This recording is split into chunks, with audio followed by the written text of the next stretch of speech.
Mesdames, Messieurs, bonjour. La Cour commune s'ouvre à vous ce matin avec un plateau bien installé. En 2019, une écolière au Kenya s'est suicidée après avoir été humiliée en classe pour avoir eu ses règles et pour avoir taché son uniforme. Le tabou lié au menstru est une situation auquel sont confrontées les femmes durant la moitié de leur vie, puisque c'est de la puberté jusqu'à la ménopause. Et cela a des conséquences très graves. Nous en parlons donc ce matin sur la Cour commune, les menstruations, un tabou à la peau dure. C'est la question à laquelle nous allons répondre donc avec nos invités ce matin. Félicien Edon, bonjour. Bonjour la journaliste. Comment est-ce que vous allez? Je vais bien. Un plaisir de vous retrouver. Vous êtes médecin. Plaisir partagé. Merci d'être avec nous sur ce plateau également. Germain Aziel, bonjour. Bonjour la journaliste. Comment est-ce que vous allez? Ça va très bien. Vous êtes un géologue exorciste. Merci d'être avec nous également ce matin. Dianoni Odje, bonjour. Bonjour Brunel Adéossi, bonjour à tous.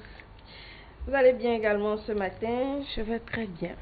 Merci. Et en dernière position, je reçois pour vous Joy Meino. Bonjour Joy. Bonjour Madame la journaliste. Comment est-ce que vous allez ce matin? Je vais très bien. Alors, vous êtes apprenante, vous êtes en classe de terminale. Merci d'être avec nous ce matin. C'est pas facile d'être devant la caméra, mais ne vous inquiétez pas, déstressez-vous, d'accord? Et parlez un peu plus fort pour que les amis téléspectateurs puissent vous recevoir comme il le faut. Joy, dis-moi.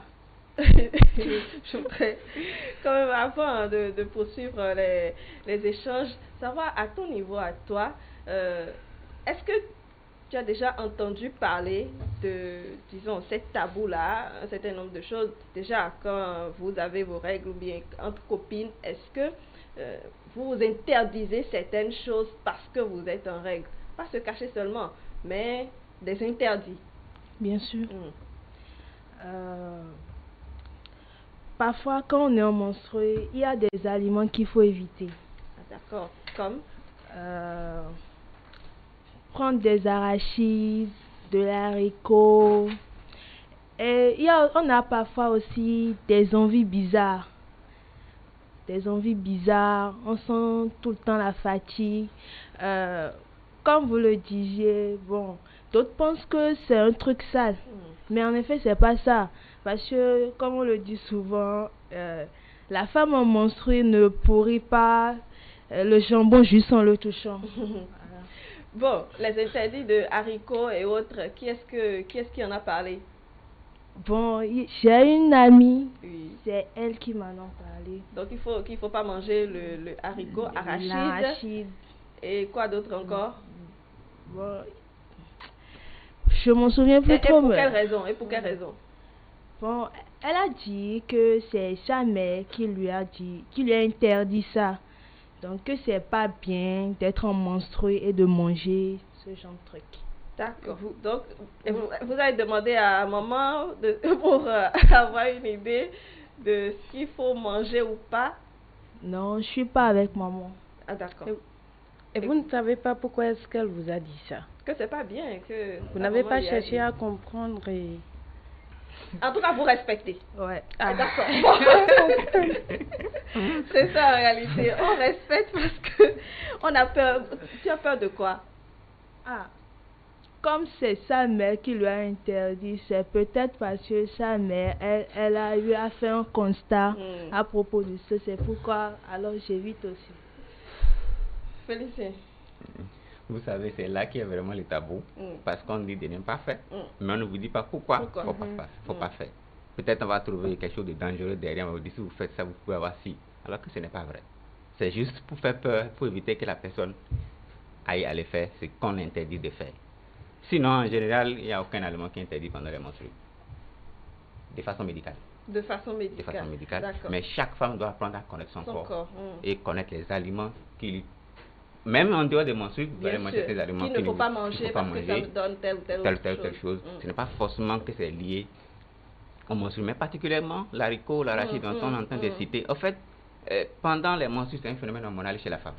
Un pic hormonal de l'estrogène avec ces questions de tout ça là. Ces hormones-là, en fait, quand vous allez voir certaines femmes, quand elles sont menstruées, ils ont des boutons sur le visage, qu'on appelle des acnés. menstruels. Ces acnés, en fait, c'est ça qui sont alimentés par les huiles qui contiennent dans les pommes, les arachides, tout ça là. Et quand la femme mange ça pendant les menstrues, ça réveille tous ces éléments-là sur le corps de la femme. Donc, pour éviter ça, on interdit à certaines personnes qui ont une réaction particulière avec ces huiles de ne pas en consommer pendant les menstrues. C'est tout simplement médical. Oui. Mais j'aimerais quand même demander quelque chose. Il n'y a pas que, je viens d'apprendre par exemple pour arachides et haricots, mais il y a les trucs sucrés qu'il ne faut pas manger ou du pain qu'il ne faut pas prendre du blé parce que ça peut provoquer les maux de ventre tout de suite. Les chocolats, le vin rouge, quand vous prenez ça, c'est que le sang est beaucoup et puis ça sort plus qu'auparavant. Donc c'est pour cela on interdit de prendre les aliments, les chocolats, ce qui est sucré en fait. Est-ce que vous pensez que c'est en fonction du corps de la femme? Il faut pas prendre, qu'il faut respecter ces aliments, il ne faut pas les prendre? Bien sûr, c'est en fonction du corps de la femme. Chaque femme, ce que je dis, elle est unique. Et chaque femme réagit différemment à des aliments. Lorsque vous prenez les sucres, tous ceux dont vous citez, c'est des aliments gras. En fait, des aliments qui vont augmenter la sécrétion des estrogènes. Ça peut aussi influencer l'apparition de ces menstrues ou augmenter la quantité de sang qui sort. C'est tout simplement pour ça qu'on essaie d'interdire à tout le monde. Mais on ne peut pas interdire à tout le monde. Tout le monde n'a pas le même corps, même réaction face à des aliments. Si quelqu'un mange et que ça lui porte un problème pendant particulièrement ses menstrues, il doit en laisser, il doit laisser. Il y a aussi un aspect dans ce qui est interdit, l'eau glacée.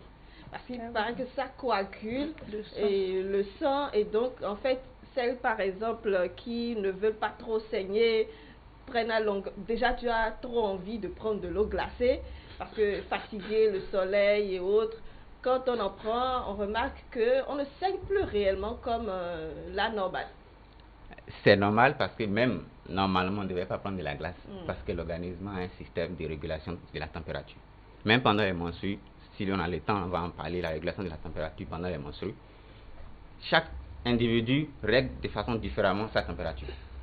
Lorsque vous êtes en période de chaud, l'organisme essaie avec les centres thermiques de régler les différentes températures. Mais naturellement, quand vous prenez de la glace, ça veut dire que vous refroidissez les centres nerveux. Maintenant, lorsque quelqu'un a des fatigues de risque, par exemple cardiovasculaire, et que ça donne à prendre de la glace, ça va ralentir la circulation sanguine. En ralentissant la circulation sanguine là, ça va provoquer beaucoup de pathologies en son sein, même en dehors des menstrues.